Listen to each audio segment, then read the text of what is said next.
Welcome back. The National Commission on Research, Science and Technology, the NCRST, is among several African science granting organizations highlighted in a recent report presented at the African Heads of Research Council's meeting.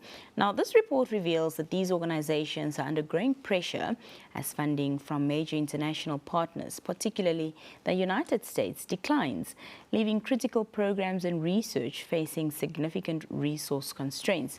Now, joining us is the NCRST's Kelvin Katukula to discuss the urgent need to diversify funding sources and, of course, strengthen regional collaboration to safeguard Africa's scientific and innovation capacity. Kelvin, good evening and thank you for joining us. Good evening and thank you for having me. Well, to start with, the report that I alluded to, just briefly give us a background on the report. The report that we developed or we presented at the meeting for the Granting Council's meeting in South Africa was mainly as a response to the international funding cuts that has been spearheaded by the United States of America. Right. So as Granting Councils in Africa, we thought it as a vital state or position that we need to sit and see on how we can mitigate such funding cuts. That comes mainly from international. Because the majority of the Granting Councils in Africa, much of the funding that they receive, especially for research, is mainly foreign funded. We have quite the funding that we get from our governments across the continent, in a few exemptions of some few granting councils, but you can see that also even NRF South Africa, they also do get serious funding cuts from the state. But now if the state is also coming up with cutting funding, which can be wasted by international funding, then it leaves research funding in our continent in a very, very dire situation. Yeah. In your opinion, Kelvin, how can Namibia actually broaden the sources for funding, or funding for its research? I think one of the things that we need to do as a country is, first of all, we need to look into what the establishment of the NCRST Act details, because the NCRST was founded by an act of parliament, and in that act it stipulates that we need to have, actually we do have a national research fund. However, unlike other funds that we have like MVA, Petro Fund, NTA, you mentioned them, they have a levy that fuels their operation. But for NCRST, that we are a fund without a levy. And as a result, that's also one issue that makes us not ready to have the funds that we need to conduct and also to carry out the mandate that we've been given. However, the parliament is responsible for this. The parliament needs to sit and see to it on how we can realize and fund research in the country. And this does not necessarily mean it needs to be from budgetary allocation like we are currently funded, but we can come up with policies that can see to it that businesses in the country can be involved into funding research across all the businesses, starting from mining companies, telecommunication. They can have some specification, but this causes an issue of policy on how they can channel these funds into research. And also it can be made easier by ensuring that companies, they get involved with the institutions of higher learning onto how they can fund various different researches that institutions of higher learning in the country conduct. Well, of course, it was found in this report that Namibia's science and innovation programs, and even programs in the area such as, green hydrogen, oil and gas, artificial intelligence is also in there, are not sufficiently funded. And I want to know how much of a chance there is that, projects then might be stalled. Yeah, the main argument, if you look at those sectors that you've mentioned, they are quite new sectors in the country, and they've quite attracted a lot of international funders that would want to come invest in those sectors. But the question is, we are seeing the trend on how international funders are cutting off funding. Currently, I can say we, as a country, I think we have not yet witnessed or started feeling the pinch in the funding of foreign direct funding in those sectors they've mentioned. But what if it happens? Because it's not necessarily the investment that comes to these sectors, but when these sectors are busy mushrooming, so they're spinning off into other sectors that responsible for creating several jobs.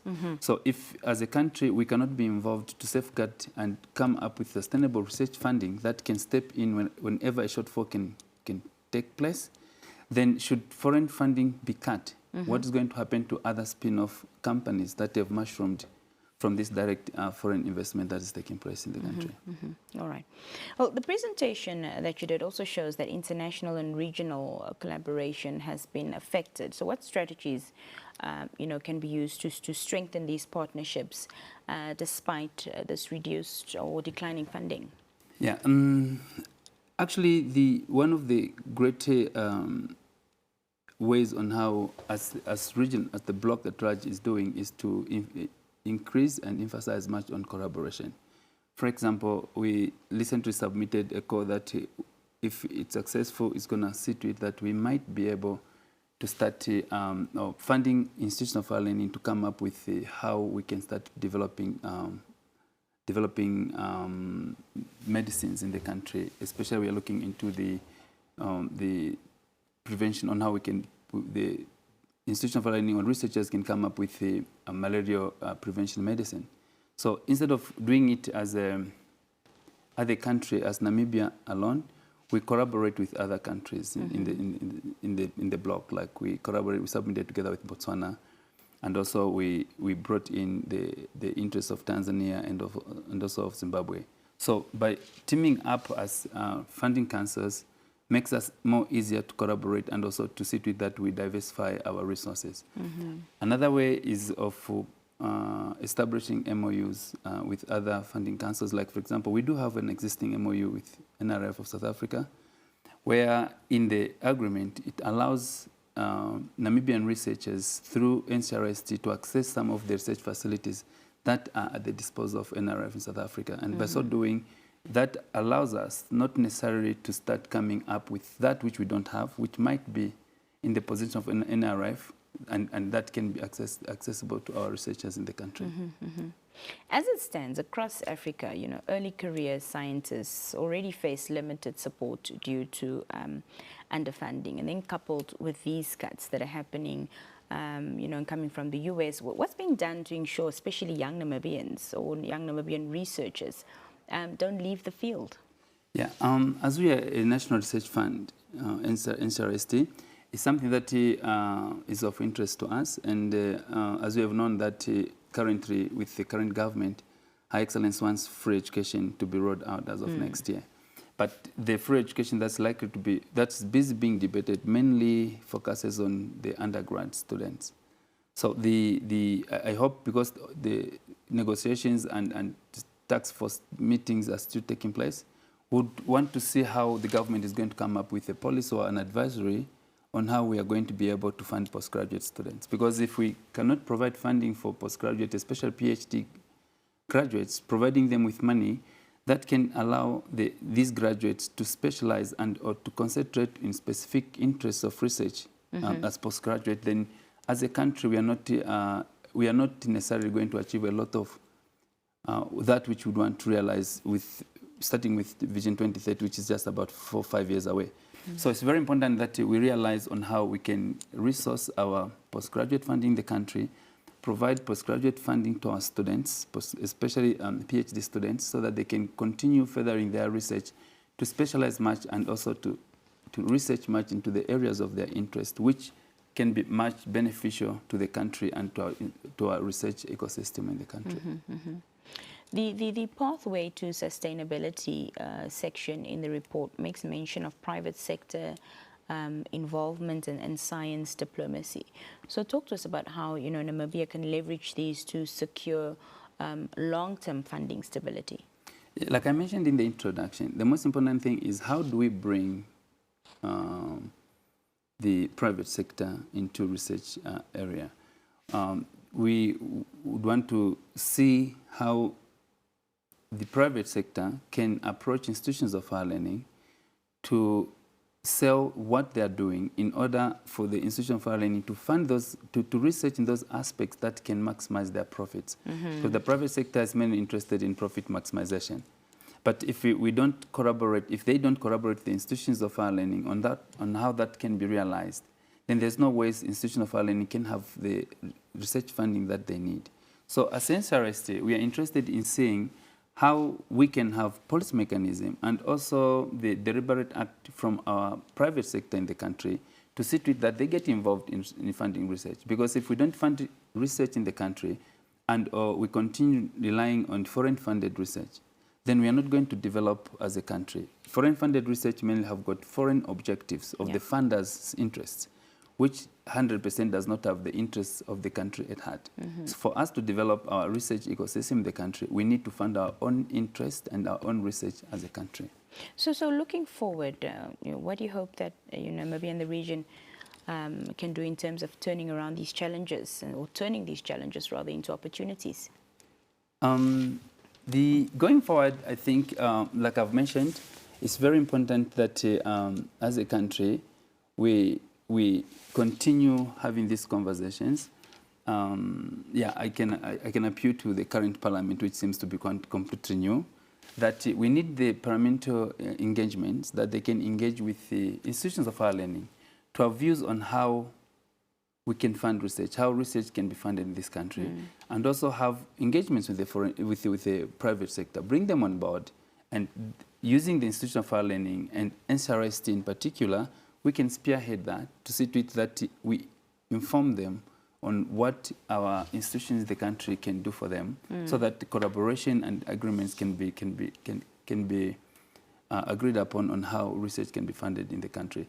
I can mention the Namibia breweries. I had a meeting with them a couple of months back after they followed on the water research that we have funded NAST, where the research is looking into water for the municipalities of Windhoek, Ongwediva, and Rundu.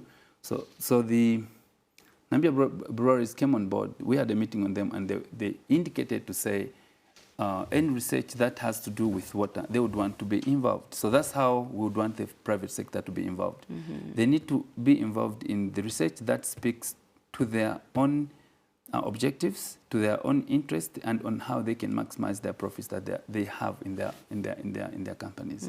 That's our core, and that's our position on how we can sustainably fund research. Because in as much as the state deliberately needs to provide research funding to our institutions, the government alone cannot manage to do that. And as a result, we would want the private sector to be involved in funding research in the country. Well, Namibia is a small country, and I'd assume that research in the areas of even artificial intelligence, whether it's green hydrogen, oil and gas, it's a costly exercise. So is self-funded research really the way forward, and completely perhaps excluding foreign-funded research? No, there's no ways we can exclude foreign-funded research, but we are speaking about the ecosystem as a country. We need to see to that our businesses, our private sector in the country, and the government comes on board. But at the same time, the foreign funding for research is still something that we need to rely on or take advantage of. Because in most cases, foreign-funded research looks on the broader aspects.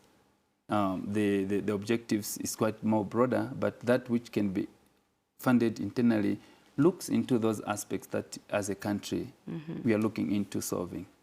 Well, the report, as you mentioned, is complete now. So if the general public would like to have a look at it, are they able to, and where can they get themselves a copy of it? It's still a working document. It's not yet published, but as soon as it's going to be published, I think it's going to be made available, because it's not only a paper that is to be shared with the funding granting councils in Africa, but it's the paper that we would want to present it also to the lawmakers in our respective countries, so that they can see some of the views that other countries have spoken about research funding in their different countries, and how we can mitigate and or adapt some of how their initiatives that works for them, and how that can also be situated and also adopted into Namibian ecosystem. What are some of the countries that you've uncovered that are going this route and it's been successful? Majority of the countries, success is really relative. Yeah, we cannot really say we've got good countries that are well funded, because much of the funding comes from the state. Yeah. But I think so far we've got good examples like how NRF South Africa funds research in the country. And when we attended, when we presented the paper in South Africa, the Minister of Science in South Africa even spoke to say much of his budget goes towards research. But the biggest problem is we need not to look into funding research as for immediate results. Research needs to be funded so that we can allow our researchers, our students, to think broadly onto some of the benefits that can happen. Sometimes the owners of the research are no longer here. So that's how, because we need to provide them with research so that they can think and also innovate much of what there is in their different interests and their disciplines. Yeah. Kelvin Mubiana, it was lovely having you here with us. Thank you so much for your time this evening. Thank you very much. When we come back after this brief break, it's time for some health